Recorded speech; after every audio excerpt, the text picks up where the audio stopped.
We're not just doing this for money. We're doing it for a load of money.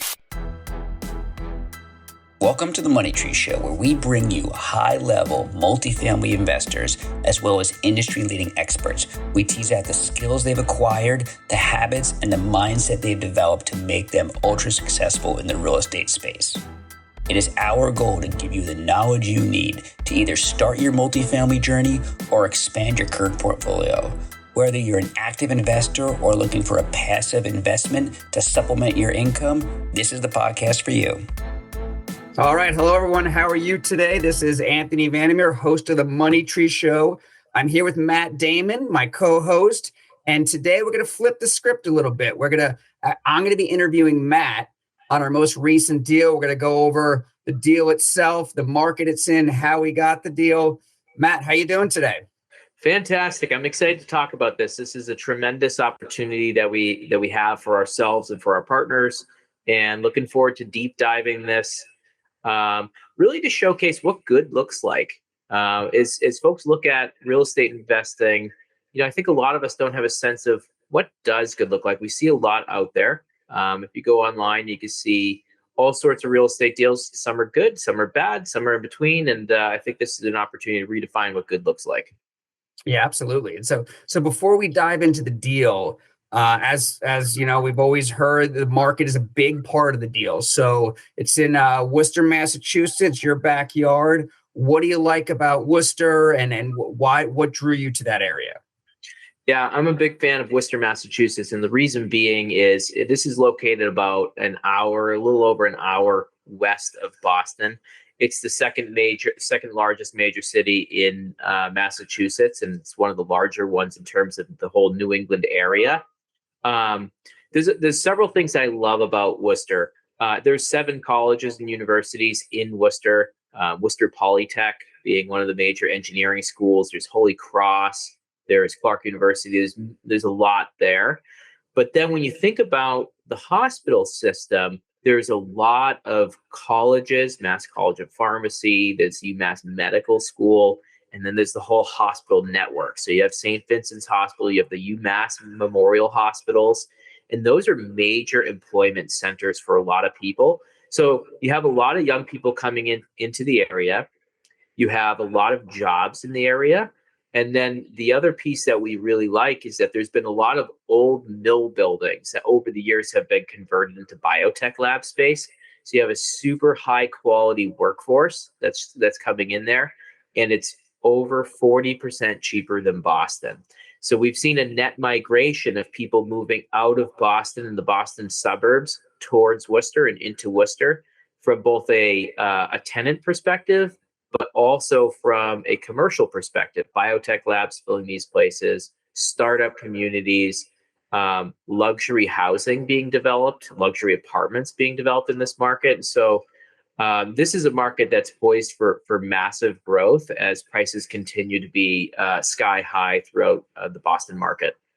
Yeah, absolutely. And every time I visit, it always gives me that Brooklyn vibe, which is where I live. And as everyone knows, 15, 20 years ago, Brooklyn was not so desirable. And now it's one of the most expensive places in America. So that's good to hear. And can you give me a little, we're recording this March 2023, possible recession coming down the pike. We don't know, of course, but that's, a lot of people are fearing that. How would the Worcester market be poised to handle that? Yeah, so I mean, it's definitely a working class area. It's a C-class market, so these are the people that are most susceptible to cutbacks in the market and so forth. What I can say is I can tell a little bit of the story of how we mitigate against that, but there's two elements before we get into how we mitigate against that. There's two things that you see. When recessions happen, people tend to go back to school. They go get a graduate degree. They go redevelop their skills. Maybe they haven't got an undergraduate. They say, you know what? It's time to go get that undergraduate degree. People tend to migrate towards those cities. If you look at Boston or Massachusetts in whole, during the 2008 recession, the total population grew by almost 1%. whereas a lot of states didn't see that. So people migrate towards Massachusetts. I think a lot of it has to do with education. Also access to high-tech jobs and high-paying jobs, with a little bit more stability. Nice. So that's the Massachusetts market. But how we mitigate against that is actually, I want to talk a little bit about Section 8. So guaranteed rent is a big piece of our business plan across all of our buildings. We don't have 100% Section 8 or 100% market rate. We tend to have a blend of it. But in the Worcester market, the gap between what the federal government will give you through their Section 8 program and what the market rate is, the gap is very small, if there is a gap at all. Section 8 limits that the government's willing to pay are very, very competitive, especially when you get into 3 and 4 bedroom units. We have several 3-bedroom units, and we get rewarded well for those. To be honest, I mean, they pay very, very handsomely. Yeah, absolutely. And speaking from ignorance, when me and you first got together, I had a stigma with Section 8, and man, have you you turned that around for me. It is close to market. It's guaranteed rent. And can you go into just briefly how you can take a Section 8 apartment of a current owner that's a little absentee and with a little bit of paperwork actually get that to close to market rent? Yeah. So the way the Section 8 program works is, if you're buying a building that already has Section 8 tenants inside of it, and you have a little CapEx budget laying around ready to be used, usually it's not a lot, what you could do is file paperwork with your local housing authority that person is connected through, to bring their rents up to market. You have to sign a new lease. It could be a 12-month lease. I believe it also could be a month-to-month lease. And if you sign a new lease with them at the new rate, you could capture the increase in rent. They may require a reinspection, which is where that little bit of CapEx comes in. The things they're looking for is to make sure that all the safety features, smoke detectors, outlet covers, anti-tip devices on a stove are installed.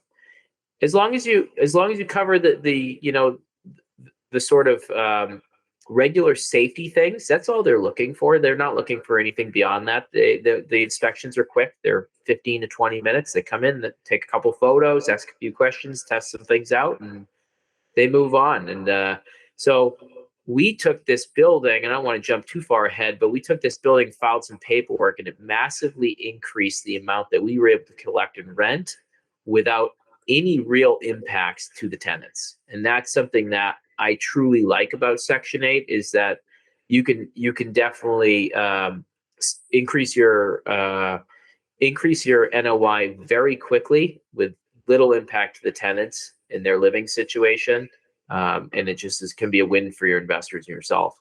Yeah, that blew my mind when the first few we did, when I actually saw those new checks coming in, I couldn't believe it. So let's get into the deal. So 13 unit, the Henchman property. How'd you find it?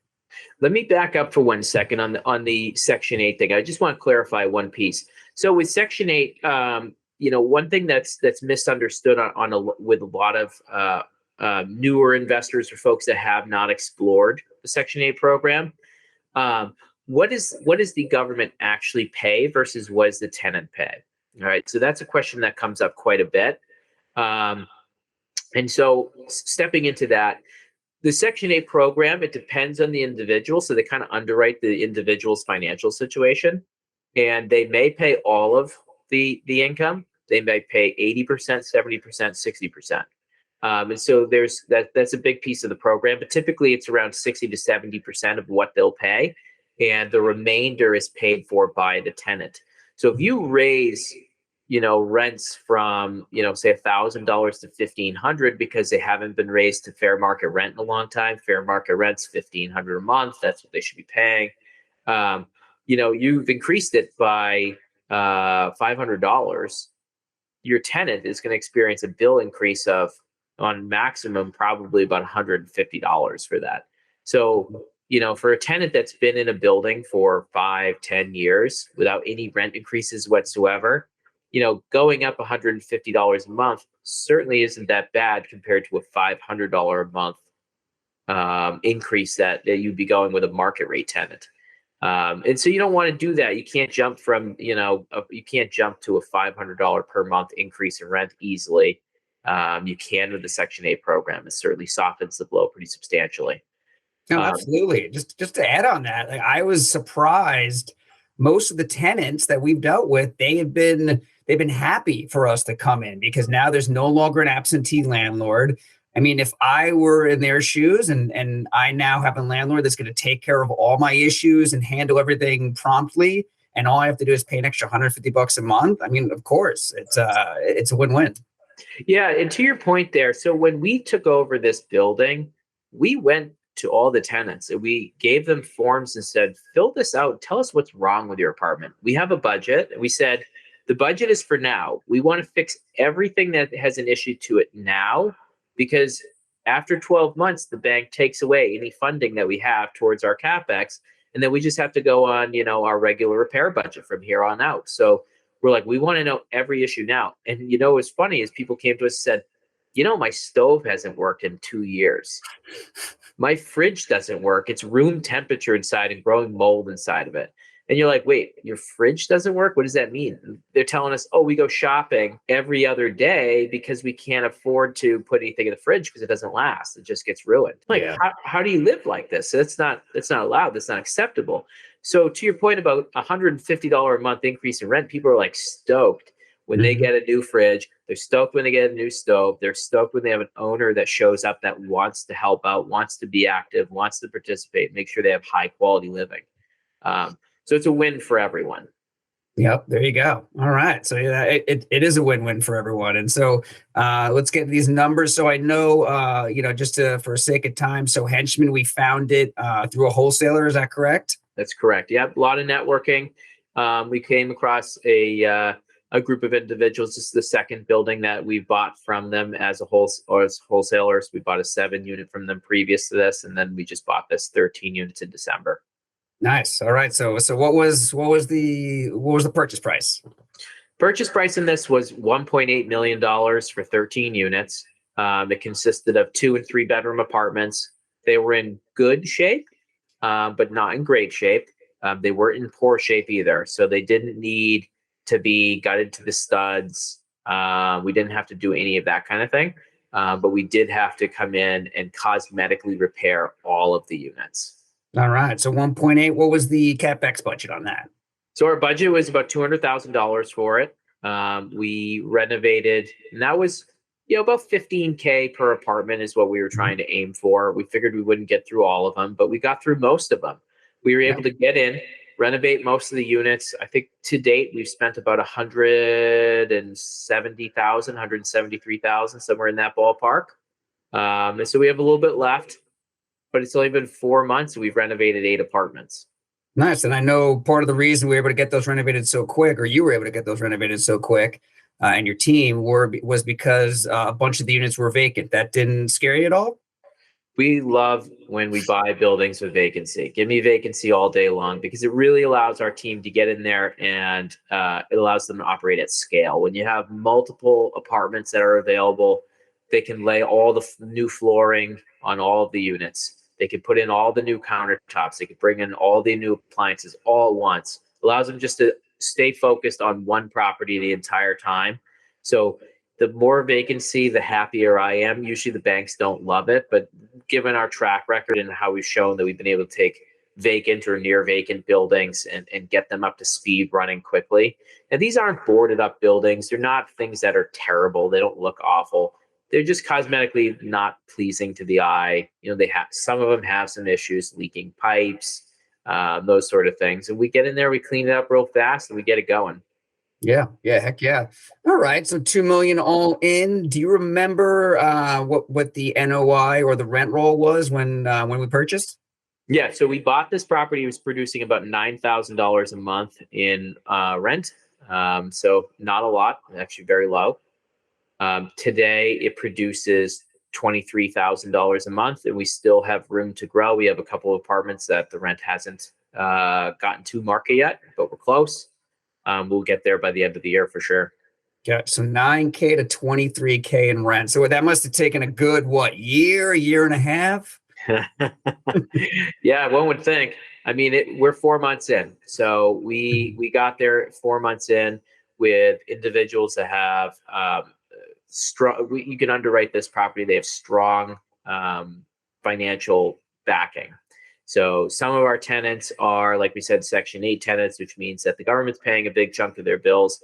Other parts of it is actually we brought in an organization, a nonprofit that rented out 8 of the apartments to fill with folks that are in they're close to homeless. They're not homeless, and they apply to be in this program, which helps give them skills, helps give them a roof over their head, and actually manages the property pretty closely. So their staff is inside these apartments 2 to 3 times a week. They're walking through. They know everything that's going on. The things you think about with homeless people, they have to worry about: drugs, alcohol abuse, those sort of things. Um, they're being very closely monitored, and if they get caught with any of that stuff, they get immediately thrown out. Mhm. So from a tenant quality perspective, yeah, very strong. These tend to be families. Anthony, when you walked through those apartments and you met the folks in this organization, what were your initial thoughts?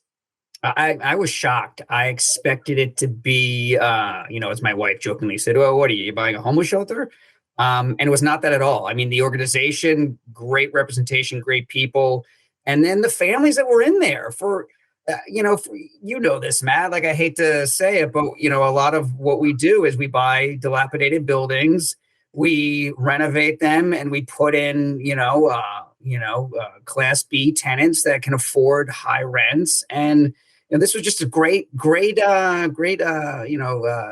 on our karma belt, I would say. It was great people, and they were all very friendly, and there were families that just are down. They're homeless, but that's a stigma of a word. I think they're just down in their luck. They're going to be in the apartment for 6 months. They're going to get their job back. They're going to get back on their feet through this organization, and they'll be back out and living their lives. So I think it was a great thing. Yeah, I agree.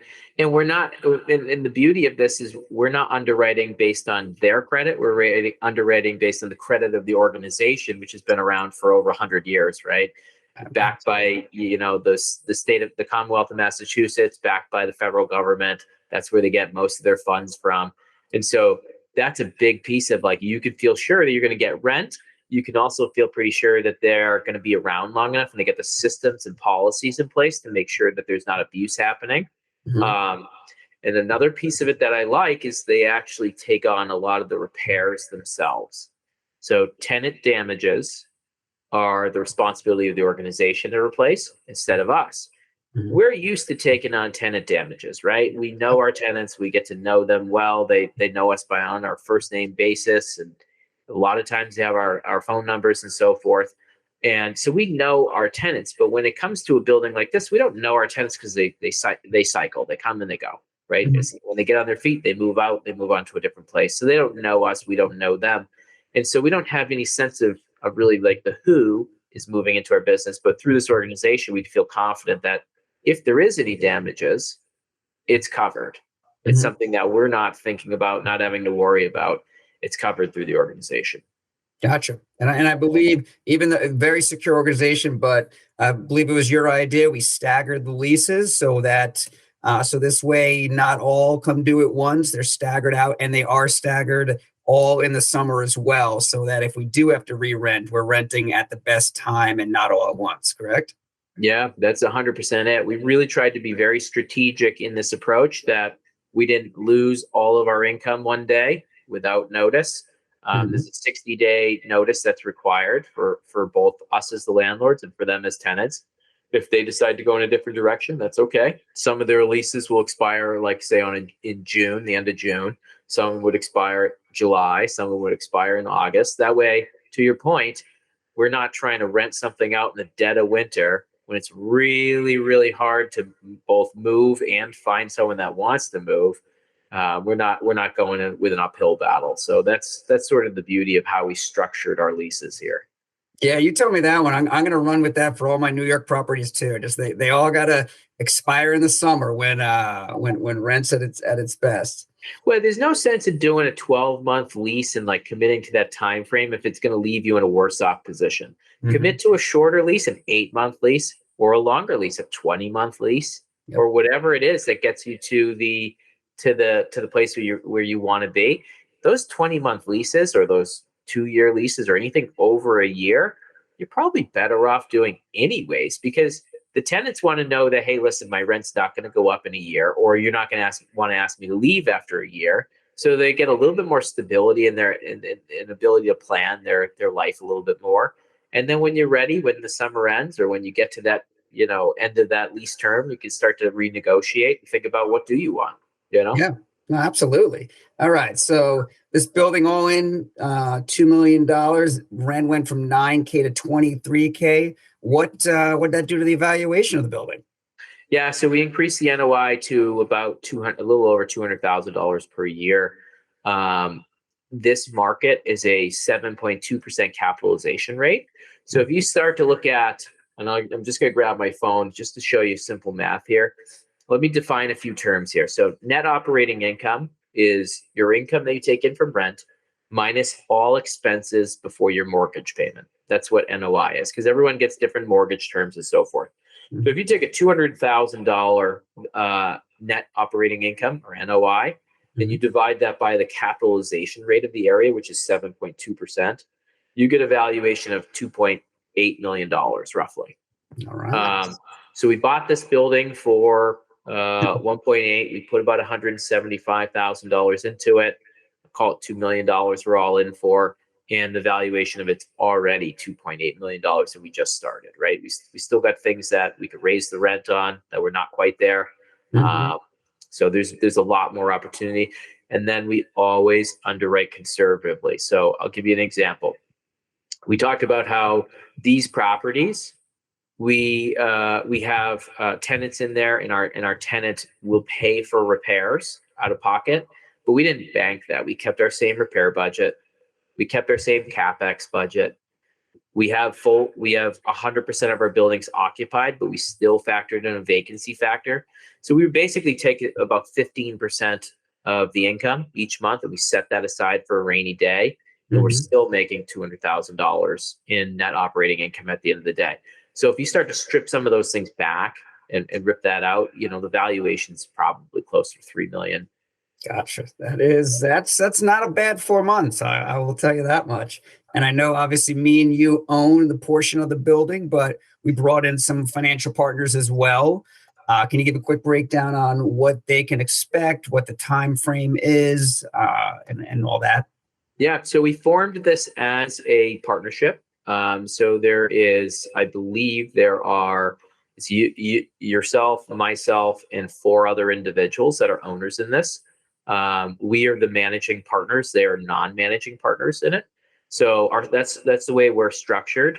Anthony and I did take on the debt, so we get and we're actively managing it. So all partners have a role. They legally have to have a role, so they all have some role. Just Anthony and I's role is a bit more day to day than theirs. But anyways, that's how we set it up. We are the largest owners in the organization. The rest of them are smaller or smaller ownership percentages. But yeah, it's set up as a partnership. We brought $600,000 or so to the table. Those individuals will look at seeing about a 2.5 time return on their money over the next 5 to 7 years. Our goal is to sell it. It's not to hold on to it for 20 to 30 years. It's to get this operating as it should effectively. And then when it's at a place where we think the maximum value can be achieved from it, we will sell it and return the proceeds back. So cash on cash return, meaning like what do you get back in terms of cash each year, each month? We aim for 10% cash on cash. So it means if we raise $600,000, we expect to get $60,000 per year back in cash flow, positive cash flow. What is cash flow? When all the bills are done paying, you take your income minus your expenses minus what you're reserving for future expenses. minus your mortgage, that's your cash flow. So we look to make about $60,000 per year on that, return that, distribute that back as interest income. Gotcha. So 2.5 multiple on their money. That would mean if you put in $100,000 into this deal, you're looking at getting back a cool 250K in 5 to 7 years, probably closer to 5, right? Yeah, that's our goal. I mean, we're not going to hold these things for 7, 10, 20 years. I mean, we're going to watch the market cycle. And when it's ready, we will sell the properties and we'll go. Folks can take that money and they can put it back into another one of our projects, or they can take it and buy themselves a yacht, whatever they want.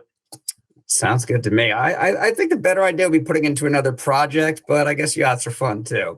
All right, awesome.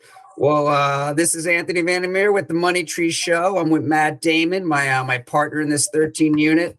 Matt, we killed it on this one. I'm glad we could present. Anything else you want to say? No, I mean, these are the sort of deals that if you truly want to make a strong return on investment, it really comes down to 2 things, or maybe 3. We'll go through.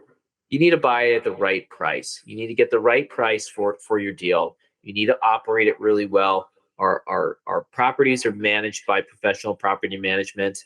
Anthony and I, we're good-looking guys, but we don't know everything, right? We do not know everything about real estate, so we need to hire people that are professionals at managing properties, that have the right systems and tools in place, and we manage those managers, right? So we are making sure that everything is operating fully, and they make sure all of our I's and T's are crossed, right? That's the important thing.